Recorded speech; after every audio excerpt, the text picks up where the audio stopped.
Coucou tout le monde, c'est Florence. Je vous retrouve aujourd'hui pour une vidéo aquarelle et on va faire le tour un petit peu du matériel que j'ai eu en aquarelle pour Noël. Et donc c'est un petit peu une vidéo haul en quelque sorte. Et puis parmi les cadeaux que j'ai eu à Noël pour l'aquarelle, il y a eu cette trousse qui est mon petit art kit, on va dire. Et puis je vous montrerai aussi la première aquarelle de l'année, la première que j'ai faite. C'est la dernière de 2024, mais c'est la première que j'ai faite avec mon nouveau matériel. Donc je vous propose de découvrir tout ça avec moi et de vous installer tranquillement. Voilà, ça va être très sympa. Donc ça, c'est un carnet que j'avais acheté au salon du carnet de voyage à Clermont-Ferrand. Donc c'est un carnet de la marque Annemühle.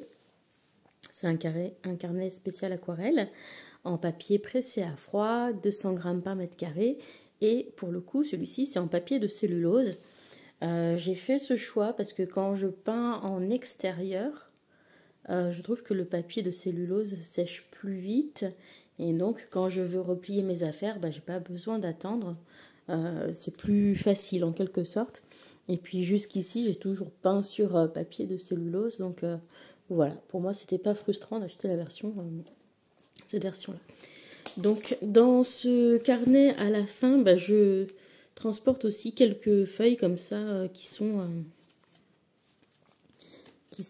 détachées. Voilà, si jamais j'ai envie de faire quelque chose de plus petit ou voilà, si j'ai envie de tester quelque chose, au moins j'ai un petit peu de papier. Et puis, voilà, la première aquarelle de ce carnet, du coup. Et il s'agit du lac d'Osgore, comme vous pouvez le lire.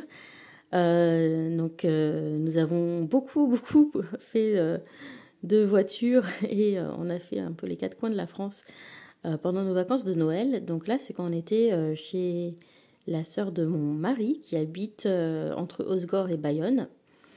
Et donc, voilà, j'avais un peu eu dans la tête, dans l'idée de faire tous les jours une peinture parce que c'est un coin que je connais pas du tout, que j'avais jamais visité. Et il n'y a que ce matin-là que j'ai eu le temps de faire une aquarelle, de me poser. Donc pour les autres villes qu'on a visitées, eh bien je pense que je ferai à partir de photos parce que j'avais pas eu le temps de faire sur place. Voilà, donc c'était aussi la première fois que je testais ma nouvelle palette d'aquarelle et leur rendu.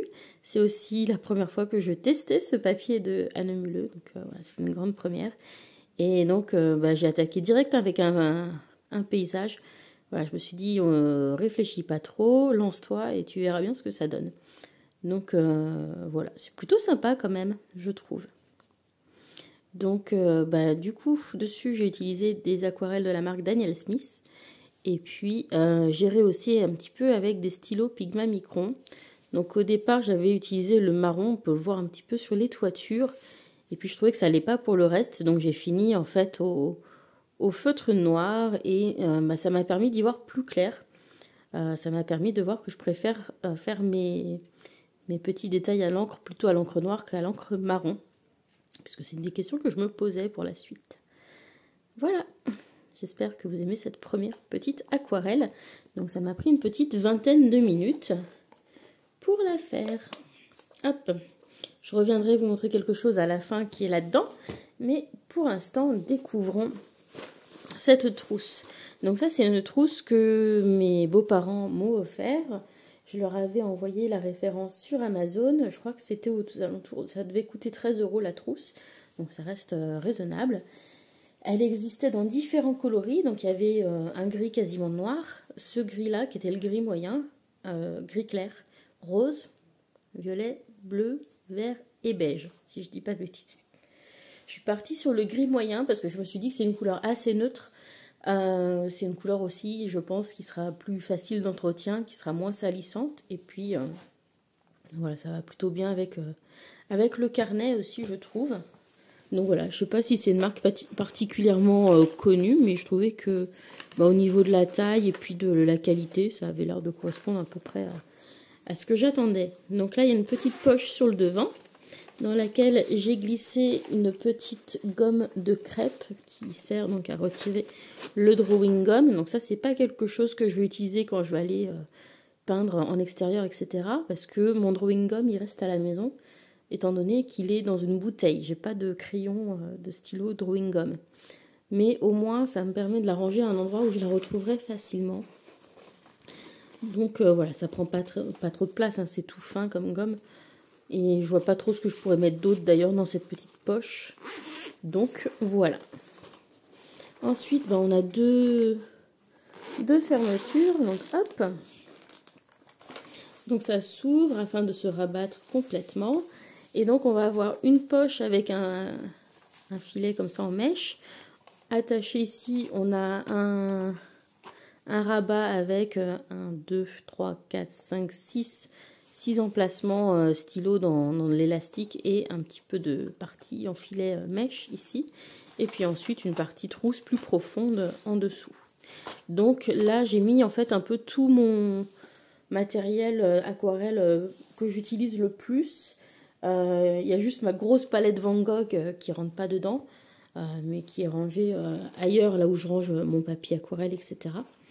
Et puis là, bah, c'est vraiment tout le petit matériel, les pinceaux, les palettes plus petites, etc. Donc ça ne veut pas dire que si je pars faire de l'aquarelle quelque part, j'emmènerai nécessairement tout ce qui est dedans. Je ferai peut-être un peu de tri avant de partir.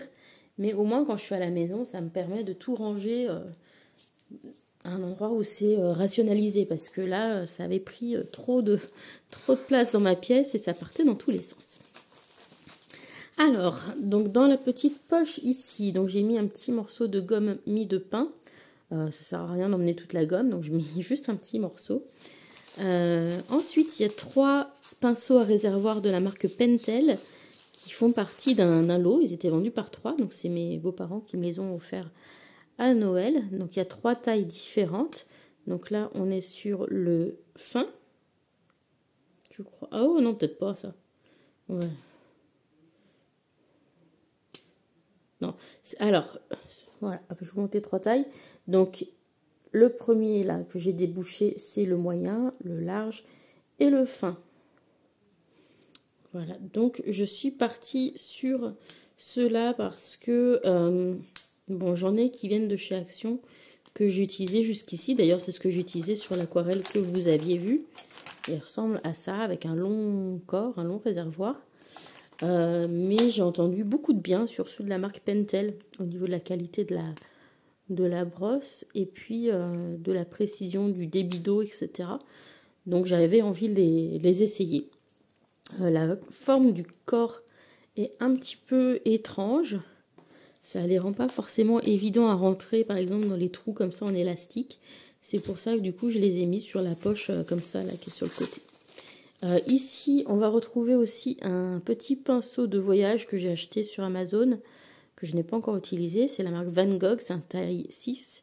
Le corps, il est en plastique et là, il y a ce petit bout comme ça. Alors, je sais que ça permet de soulever une partie sur certaines palettes Van Gogh.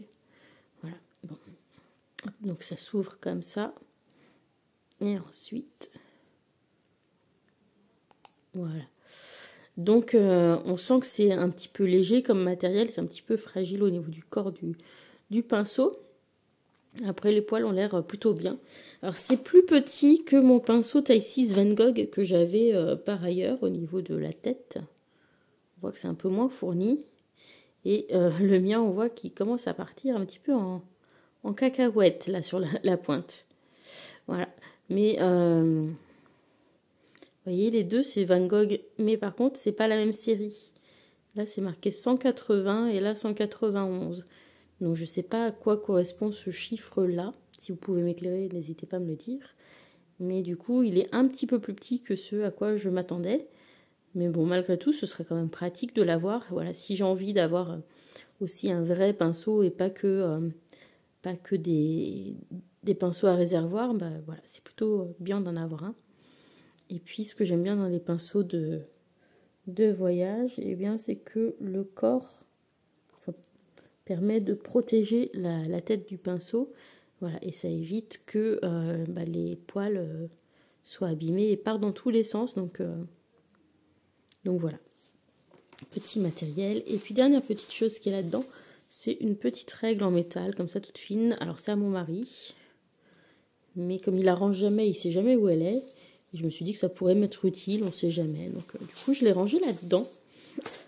Je sais pas si je l'utiliserai, mais au moins je sais où elle est comme ça. Et ça me permet d'avoir une petite règle sur moi. Voilà, si jamais j'ai besoin de tracer un trait vraiment droit. Hop là, je vais remettre la petite gomme mie-de-pain. Je remets les choses où elles sont au fur et à mesure. Voilà. Ensuite, ici, donc j'ai mes deux pinceaux préférés. Donc j'ai mon Van Gogh taille 6 que je vous ai montré. Et puis là, c'est un pinceau à la vie Raphaël Soft Aqua, imitation squirrel, petit gris. Voilà, lui aussi, il commence à avoir la tête qui part un petit peu sur le côté, comme ça. Ce qui est bien avec cette trousse, c'est qu'elle est suffisamment longue pour que ça aille jusqu'au bout sans abîmer les pinceaux, sans leur couper la tête ou quoi que ce soit. Ensuite, ici, hop là, je vous ai fait bouger. Ici, j'ai mis un stylo gel blanc, Jelly Roll Sakura en taille 8. Donc ça, c'est pour s'il y a des petits points d'éclat ou des petits détails qu'on veut faire en blanc pour faire ressortir. Voilà. J'ai mis à la poubelle mon Uniball Signo, et puis je sais plus lequel. Et puis même une marque super chère. J'ai perdu le nom. Je les ai jetés parce que les autres stylos gel que j'avais, la bille se bloquait tout le temps et j'avais jamais de... Voilà, ça marchait pas. Et puis l'autre, j'ai perdu le nom de la marque, mais j'étais embêtée parce que il fallait activer la pointe en appuyant dessus. Et donc des fois, le débit de blanc était très bien.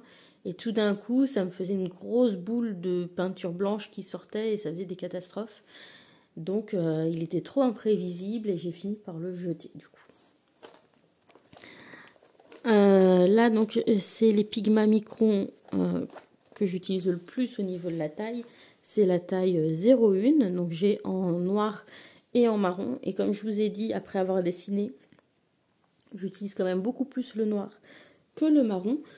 Donc ça, c'était une info qui va m'être vraiment très utile d'avoir testé comme ça en circonstances réelles. Parce que j'ai demandé à Noël un stylo à réservoir.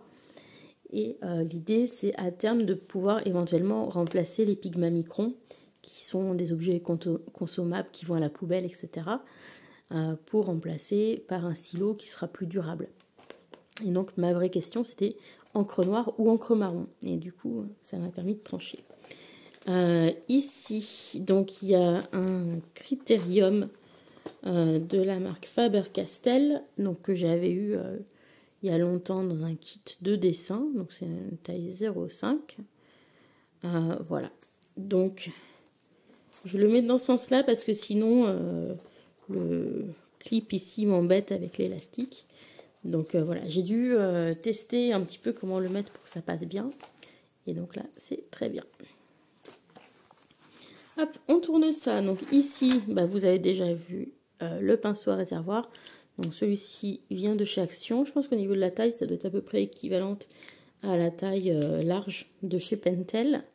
Par contre, la forme du corps est assez différente, comme vous pouvez le voir. Ensuite, je terminerai avec la palette... en dernier. Donc là, il y a une petite bouteille en verre avec un Vapo. C'est quelque chose que j'avais commandé sur Aromazone il y a quelques années. Et donc, ça peut me servir à réhumidifier mes palettes, mais éventuellement aussi à re-remplir mes pinceaux à réservoir si je venais à manquer d'eau pour les remplir. Voilà, ça me fait une petite réserve d'eau supplémentaire. Donc je me suis posé la question de savoir si j'achetais un plus petit pour mettre là-dedans. Mais honnêtement, ça fait racheter encore du matériel supplémentaire. Sachant que j'ai celui-là et que ça fonctionne, pour l'instant, je vais garder ça.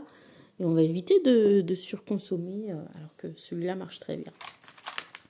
Là, j'ai deux autres stylos Pigma Micron noirs. Donc c'est un 0,5 et 0,8 pour la taille. Voilà. Voilà, j'aime beaucoup les Pigma Micron parce que c'est une encre qui résiste à l'eau. Hein, donc c'est marqué dessus qualité d'archivage. Voilà, donc ça veut dire que l'encre résiste à l'eau et ne va pas baver ou se diffuser quand on va passer l'aquarelle par-dessus. Ça sèche très vite. Donc ils sont vraiment très très bien. Et donc au départ, j'avais acheté un set où il y avait 3 crayons, donc 01, 05, 08. Et voilà, vous aurez compris, c'est le 01 que j'utilise le plus. Ceux-là, je les ai mis dedans. Ça peut être quand même intéressant pour les écritures, pour avoir des choses plus grosses. Voilà. Hop là. Ça, c'est le fameux stylo plume donc, que j'ai eu à Noël. Donc, c'est un réservoir, c'est un stylo plume à piston. C'est la marque Asvine. Donc, ici, le corps se dévisse. Alors, il est assez lourd, hein, parce que tout ça, c'est du laiton. Donc, c'est assez... on le sent en main, quoi. Là, donc, hop, pour le corps du stylo. Et puis, donc, pour remplir, eh bien, on va le tremper à la pointe dans la bouteille d'encre. On va tourner ici pour faire descendre le piston et hop, on va le revisser pour aspirer l'encre à l'intérieur et remplir donc le réservoir ici qui est une sorte de résine, hein, c'est pas du verre. Voilà, mais c'est un beau stylo, donc c'est assez lourd par contre par rapport au Pigma Micron. Et ça ne se tient pas tout à fait pareil, donc on verra ce que ça donne pour dessiner. Sinon, ça pourra toujours me servir pour écrire dans mon carnet. Donc, c'est pas perdu, j'aime bien les beaux stylos. Voilà. Et si vous avez des recommandations d'encre, d'encre qualité d'archive, un peu comme pour le Pigma Micron, noir, qui peut aller dans le stylo plume, eh bien, j'attends vos recommandations. Sur Amazon, j'ai vu la marque... Noodlers Ink Black pour noir. J'ai vu la marque Octopus ou Octopus qui fait aussi des encres de couleur qui sont compatibles dessin et stylo plume, donc en couleur noire. Voilà, donc si vous avez des suggestions, si vous utilisez ce genre de choses, n'hésitez pas à me dire ce que vous utilisez dans votre stylo plume. Voilà, et je cherche du coup une encre qui résiste à l'eau et qui sèche rapidement, un petit peu comme ce qu'on peut avoir dans les Pigma Micron, pour pouvoir peindre à l'aquarelle par-dessus ou écrire par-dessus l'aquarelle sans que ça se mette à baver de partout, quoi, pour faire justement les petits accents que j'aime bien rajouter par-dessus une fois que j'ai terminé. Donc généralement, je rajoute plutôt l'encre à la fin pour rajouter des petits détails comme j'ai fait ici. Voilà. Dedans, je trimballe aussi un stylo blanc, enfin un crayon blanc de la marque Faber-Castell Polychromos. Ça me permet de faire éventuellement aussi les petits accents, les petits reflets. Et aussi des petits effets de lucioles, de bokeh, de choses comme ça.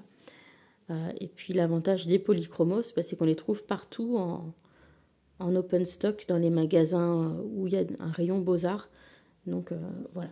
C'est assez cher comme crayon parce que c'est de la qualité, mais au moins on peut retrouver ces crayons blancs assez facilement.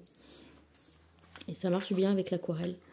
Je continue dans le petit matériel. Ici, il y a une petite gomme. Donc c'est une Faber-Castell qui venait du même kit que le Critérium. Voilà. Donc je l'ai mise là-dedans. Des pinces et des clips pour tenir les pages du carnet et une pince un peu plus grosse. Voilà, celle-ci je l'aime bien. Elle vient de chez Jiffy. Alors la seule chose c'est que là c'est tout fin, donc c'est assez fragile. J'en ai déjà cassé une, mais par contre elles ont quand même une grande ouverture.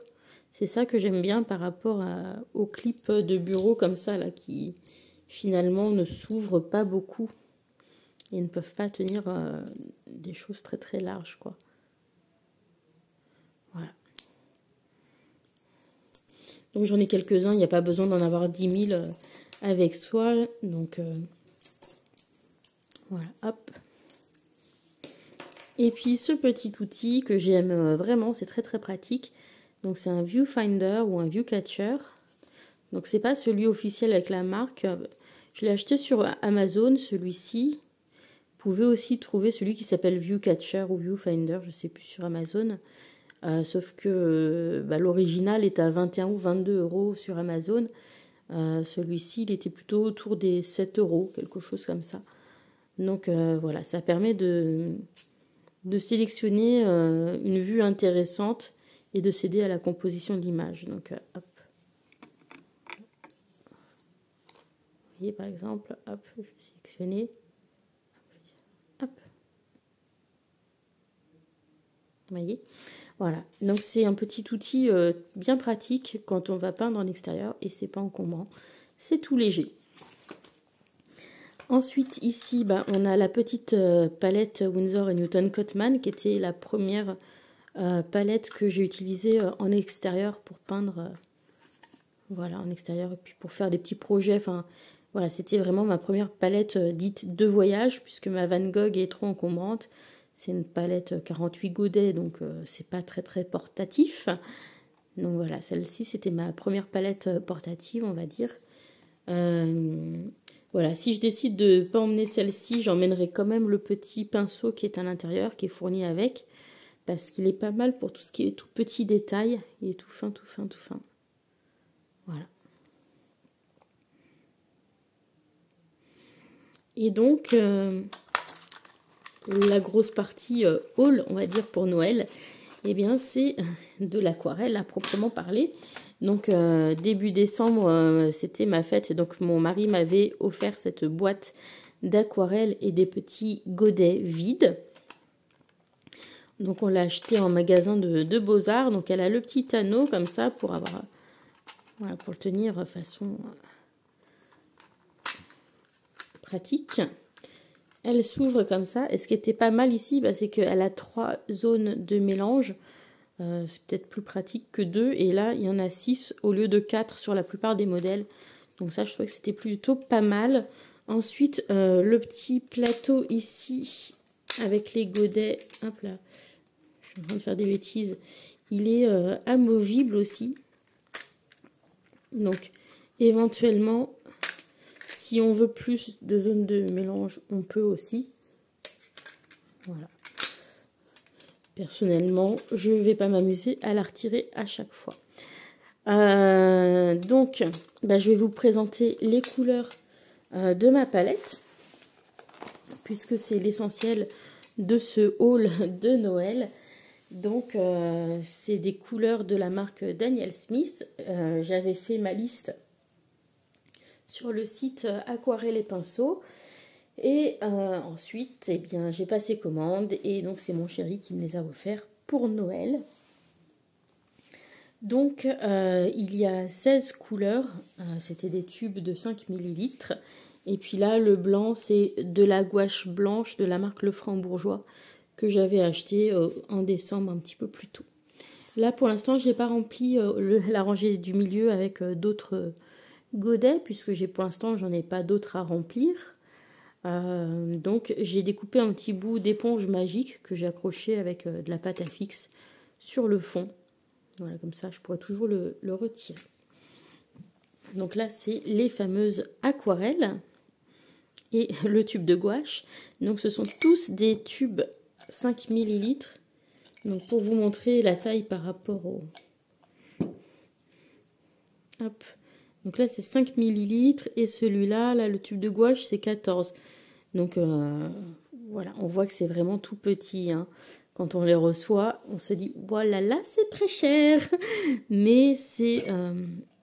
voilà, j'avais envie de voir la différence entre la gamme étudiante, la qualité étudiante et la qualité professionnelle. Et voilà, lisant plein de bonnes choses sur les Daniel Smith, j'ai été tentée de me diriger vers cette marque.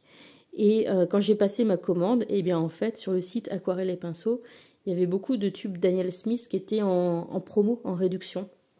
Ce qui fait qu'au final, comme j'ai pris des tubes qui étaient en promo ou qui étaient dans un set aussi, ça m'est revenu moins cher que si j'avais pris les 5 ml de Winsor & Newton qu'on trouve partout, de la gamme professionnelle. Donc voilà, ça m'a permis quand même de tester cette marque. Donc ils sont tous, mes couleurs sont toutes là. Et puis le petit autocollant, bah, il est trop large pour aller sur le dessus de la palette. Donc je verrai, soit je le mettrai sur le pot, soit je le mettrai peut-être dans mon carnet d'aquarelle. J'ai pas encore trop décidé ce que je vais en faire. Donc, première chose que j'ai faite quand j'ai transféré de l'aquarelle dans mes petits godets, eh bien, c'est que j'ai fait un swatch. Donc, je les ai pas remplis à rabord mes godets parce que je devais prendre la voiture le lendemain et j'avais peur des catastrophes.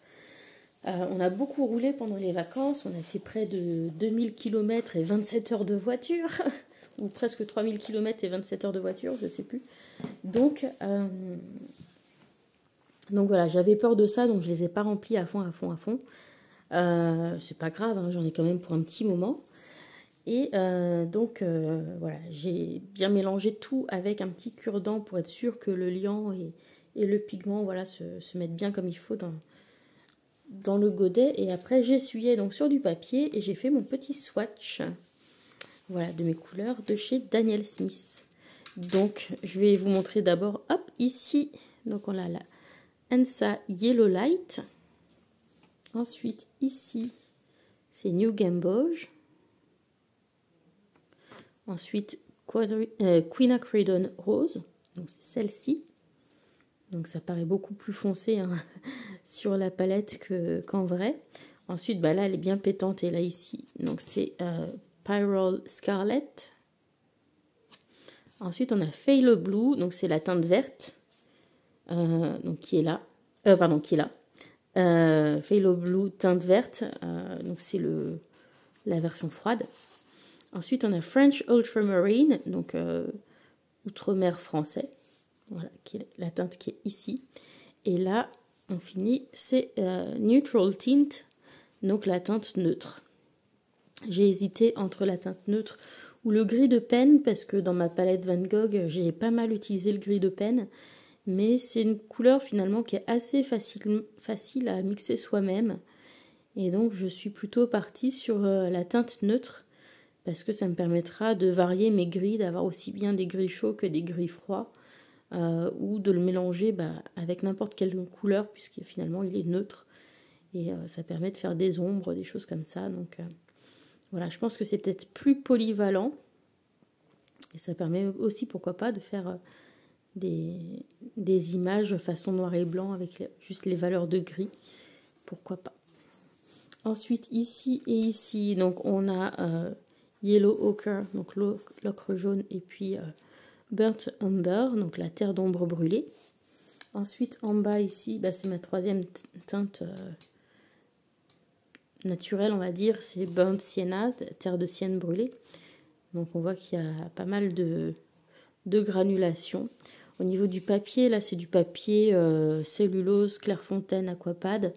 Donc c'est pas un papier extraordinaire, mais on voit quand même la granulation plutôt pas mal, je trouve. Là j'ai oublié de faire le petit retrait où... Voilà, et puis j'ai l'impression que c'est une couleur aussi assez tachante. Quinacridone Violet, donc qui est ici, en deuxième sur la ligne du bas.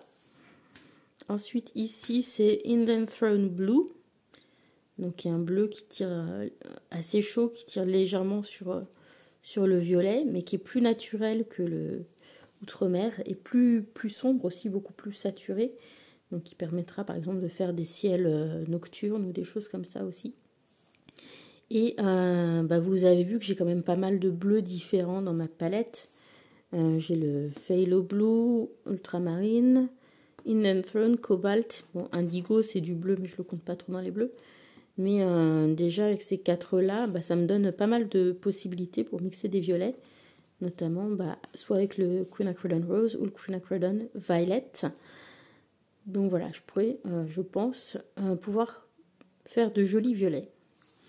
J'ai acheté du Cobalt Blue, donc bleu de cobalt. Donc c'est celui-ci, qui est un bleu qui va être un petit peu à mi-chemin entre le Outre-mer et le Phthalo, voilà, qui est ni chaud ni froid, on va dire. Alors j'ai l'impression qu'il fait un peu de granulation. C'est la première fois que j'ai cette couleur dans ma palette. et je crois que c'est le seul pigment toxique que j'ai dans ma palette.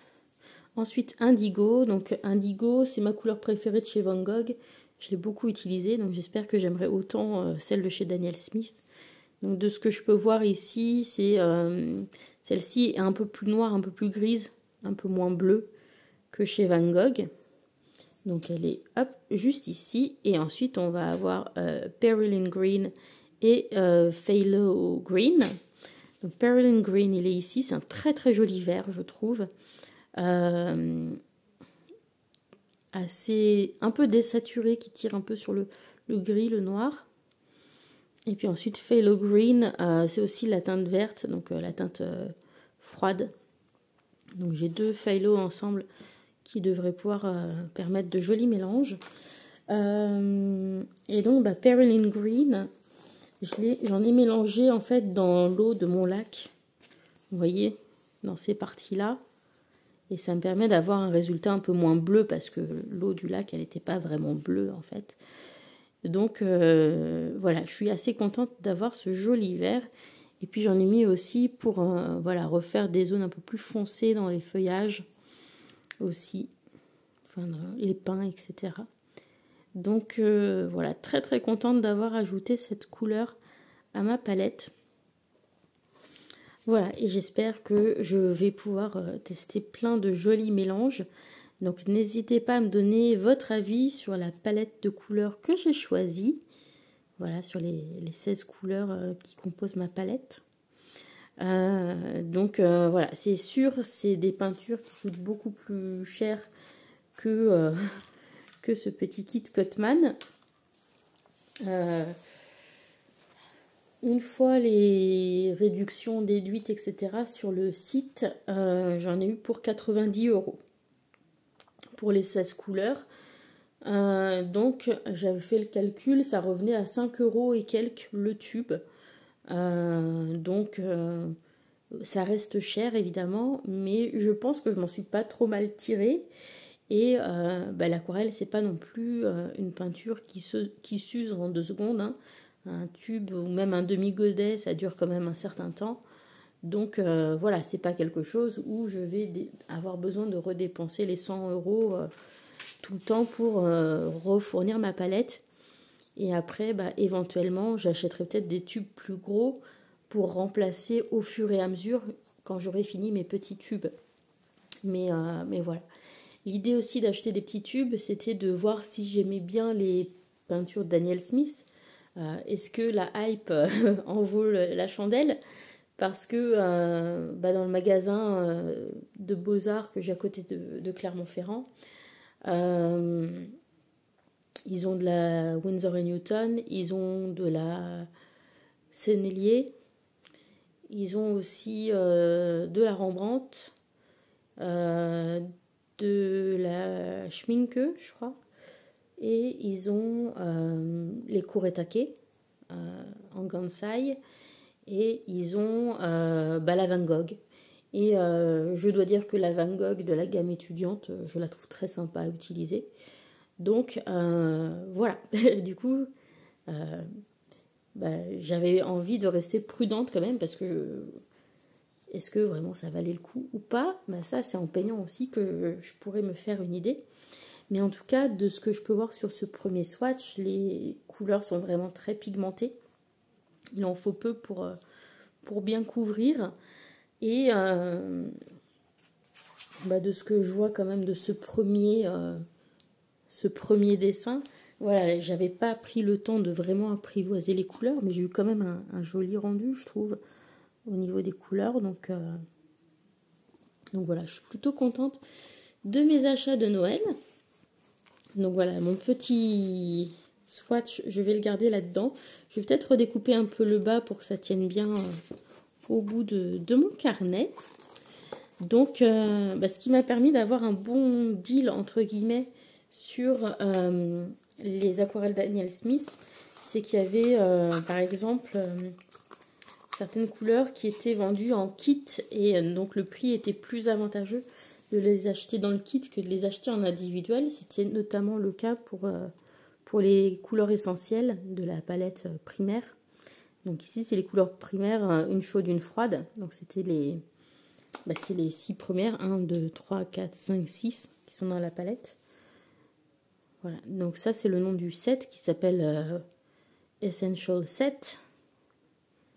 Voilà, avec 6 tubes de 5 ml. Donc vous avez Inside Yellow Light, New Gamboge, Quinacridone Rose, Pyrrole Scarlet, Phthalo Blue, Green Shade, et puis French Ultramarine. Voilà, vous avez les noms traduits aussi en français en dessous. Et donc, un petit peu partout, ce set de couleurs, je le voyais aux alentours de 37 €. Et sur aquarelle et pinceau, il était à 27. D'ailleurs, là...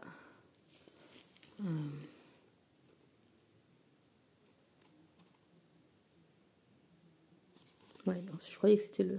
Non, c'est pas aquarelle et pinceau. Mais voilà, en tout cas, il y avait un bon deal sur ce set de peinture. Donc déjà, c'était une économie substantielle. Et ensuite, les autres tubes, en fait, arrivaient par plusieurs. Et ils étaient mis dans des petites boîtes comme ça. Donc j'ai eu un peu peur au début parce que, par exemple, là, j'avais Indanthrone Blue. Et puis, ça me disait que j'en avais 3, en fait, de bleu. Et je me suis dit, mince, j'ai fait une boulette dans ma commande. Mais non, c'était juste pour le rangement. Ils rangeaient dans les petites boîtes comme ça. Et ils vous mettaient 3 des couleurs que vous aviez commandées. Donc voilà, il n'y a eu aucun souci dans ma commande. Et donc, en tout cas, la première expérience de peinture avec était plutôt sympathique. Donc voilà. Je vais remettre du coup tout le bazar que j'ai sorti dans le petit kit. On va le refermer ensemble. Donc on va remettre au fond le petit viewfinder ici, hop, qui a sa place. Ensuite, on va mettre les 2 petites palettes. Tac, sur le bord, on va mettre tout ce qui est crayon, comme ça. Différents stylos. Et puis là, la gomme, les pinces, enfin les petits clips, et la petite bouteille, voilà. Donc pas besoin de se prendre la tête, hein, vous voyez, tout ferme bien.